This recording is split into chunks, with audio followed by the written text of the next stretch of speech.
Hello everyone, welcome to JCRT DG School. My name is Mohammad Ijaz ul Haq and today we will read a poem from English textbook Daisy. This is the first unit जो कि deal करता है self से, हमारे आसपास जो environment है हमारा उसको कैसे अप्रिसिएट किया जाए, उनको कैसे प्रोटेक्ट किया जाए, हमारे नेचुरल रिसोर्सेस को, हमारे इन्वायरमेंट को, वो किसके लिए, अपने लिए। स्काईलार्क एक पक्षी का नाम है, उसके बारे में हम लोग बात करेंगे जिसको क्रिस्टीना रोसेटी ने लिखा है। ये पोएम बहुत ही खूबसूरत है और इसमें एक सिंगिंग बर्ड के बारे में बताया गया है कि वो सिंगिंग बर्ड एक कॉर्नफील्ड में है।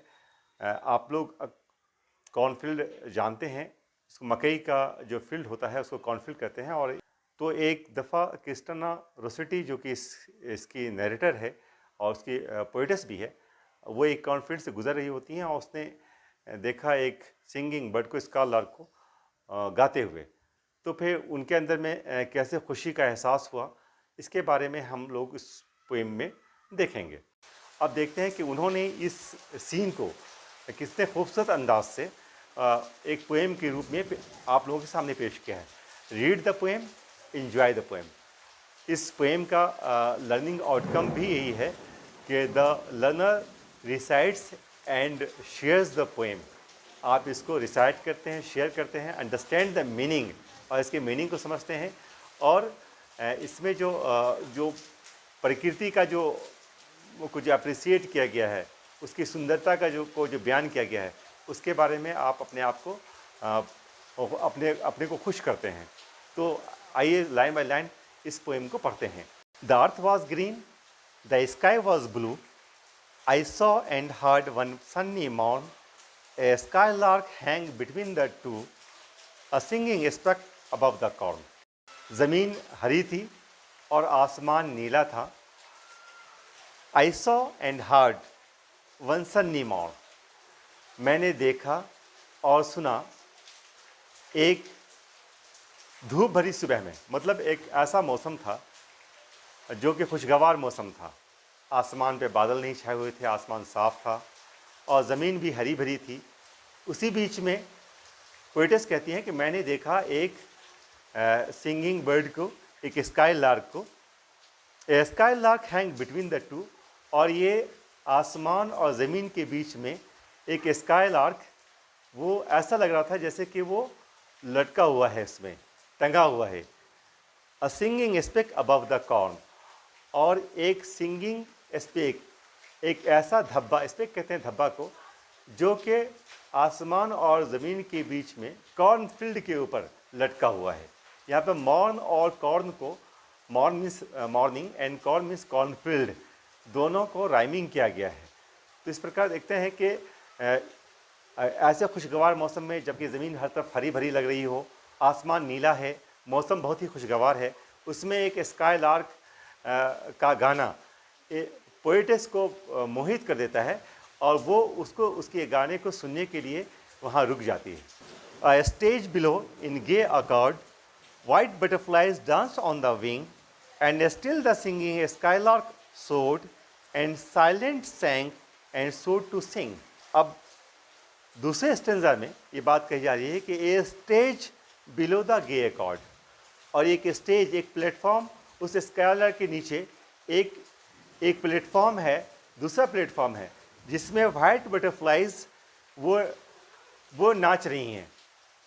And still the singing skylark सोड, और फिर भी स्काईलार्क उस डांस को ना देखते हुए वो ऊंचाइयों की तरफ उड़ता है।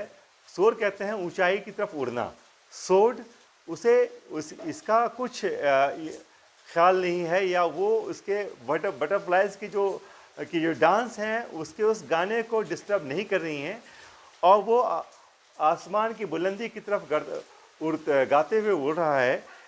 And still the singing skylark soared, and silent sang and soared to सिंग, और वो खामोशी से सिंग करता है, गोता लगाता है, एंड सोड टू सिंग, और गाते हुए वो ऊपर की तरफ उठता है।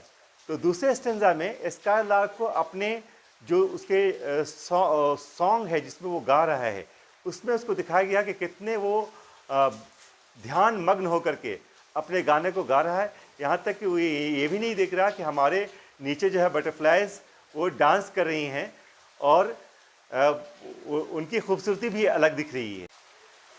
तीसरा स्टेंजा कहता है कि the cornfield stage a tender green to right and left beside my walks I knew he had a nest unseen somewhere among the millions stalks. Cornfield फैला हुआ है, द कॉर्नफील्ड स्टेज कहते हैं फैला हुआ, दूर दूर तक फैला होना। अ टेंडर ग्रीन, एक नाजुक जो ग्रीन होते हैं, हरे रंग के जो होते हैं, जो हल्का हरा होता है, उसको टेंडर ग्रीन कहते हैं, से पूरा फैला हुआ है कॉर्नफील्ड के जितने भी स्टॉक्स हैं। The right and left beside my walk, जहाँ से मैं चल रही हूँ, पोइटेस कहती है कि जहाँ से मैं चल रही हूँ उसके राइट और उसके लेफ्ट वो कॉर्नफील्ड पूरा फैला हुआ है।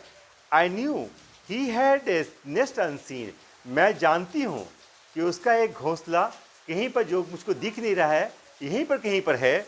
Somewhere among the million stocks, जो लाखों, मिलियंस कहते हैं 10 लाख, मतलब लाखों की बात की जा रही है यहाँ पे।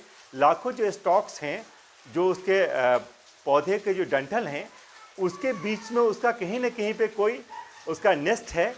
लास्ट स्टेंजा जो कि फाइनल स्टेंजा है, उसमें पोएटेस ने कहा है कि and as I pause to hear his song while swift the sunny moments slid, perhaps his mate sat listening long and listened longer than I did. अब ये पोइटेस कहती है कि जैसे ही मैं रुकी उसके गाने को सुनने के लिए, एंड एज आई पॉज, जैसे ही मैं रुकी, पॉज कहते हैं रुकने को, टू हियर हिज सॉन्ग, उसके सॉन्ग को सुनने के लिए, while swift the sunny moments slid, और कितना जल्दी से, कितनी तेज़ी से ये खुशगवार मंजर जो था, खुशगवार जो लम्हा था, वो फिसल गया। मुझे पता ही नहीं चला कि ये इतना खुशगवार लम्हा, जिसमें मैं इतने हरियालियों के बीच में, आसमान साफ है, उसके बीच में मैं एक